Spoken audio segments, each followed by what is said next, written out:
So the flowers of spring are kind of fading. Roses, dahlias. You need to deadhead some of these flowers. That is, pinching the old flower off, or nipping or cutting the old flower off, fertilizing so it can focus its energy on forming a new flower instead of forming seeds or hips, or reproducing itself out of the flowers of spring. So what a plant will do, it'll focus all of its energy into blooming, getting attracting pollinators to its plant, so it can now cross, so it can form, it can make new seed, so it can replicate itself and then spit those things out across the yard. What if a plant is allowed to do that? It will just absolutely stop everything that's doing, focus all of its energy on seed, or on hips for roses. So don't let it do that.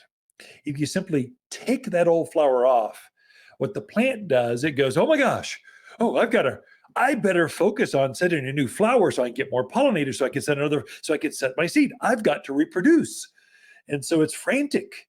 If you give it a little food right then, pinch off the old flowers, it just recalibrates the entire plant and works it up into a frenzy. So it just resets all new flowers.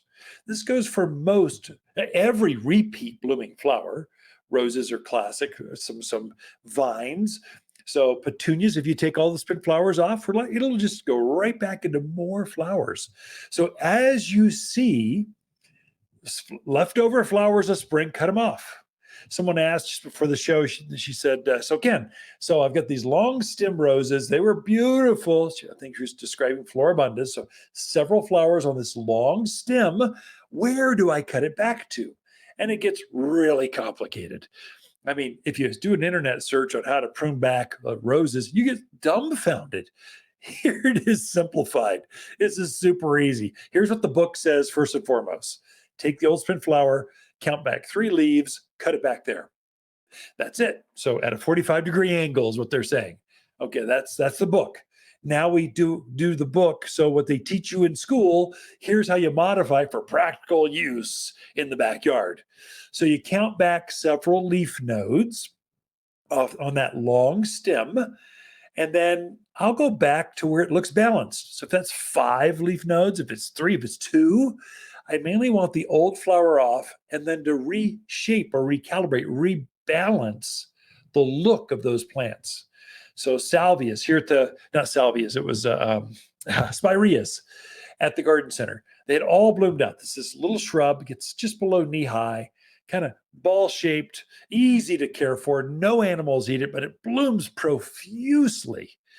Well, they were done blooming here. There were a few flowers left, but pretty much it was done. I took the head shears on that spirea. I just cut off just gave it a real quick haircut. Gave it some all-purpose plant food, and it will literally in 3 weeks be right back in bloom. I'll put it right on an end cap going, aren't these pretty? Don't you want one? And people will go, yeah, that sounds pretty good. Pretty plant that loves summer heat, that animals don't eat, that's low maintenance, it's easy care. Yeah, I'll take 2 of those. So that's that you can do the same thing in your backyard. So my dahlias. Dahlias are one of my favorite flowers, only because they're high maintenance. That is, they're not needy. They just like to be deadheaded. They like the old flowers pinched off so that they can reform a new one. They don't get a lot of disease. They don't get a lot of bugs. They're easy care in that respect. They just like a little food and to be deadheaded. So that's perfect for my morning therapy garden session. I go out and sip coffee, and I talk to my plants and I deadhead them, at like 7 in the morning. And then they just continually bloom for me. Well, they had been in bloom for April and May and June, and they were starting to not quite have as many flowers on there. So I took pretty much anything that even had a smidge of flower that was fading. I took it off of there. I watered it in with some Flower Power is what I was using. Flower Power is a liquid food we make here at the garden center, and it's made from flowers. And literally that dahlia will be, by this time next weekend, full bloom again. It's not that difficult to get your plants to come right back into flower, especially focus on those roses. They've got all those spent flowers up, though. Don't keep those on there. It's not healthy for the plant, and it won't bloom again. So take them off so the plant can refocus on its root structure and on new flowers, and you'll be happier with that.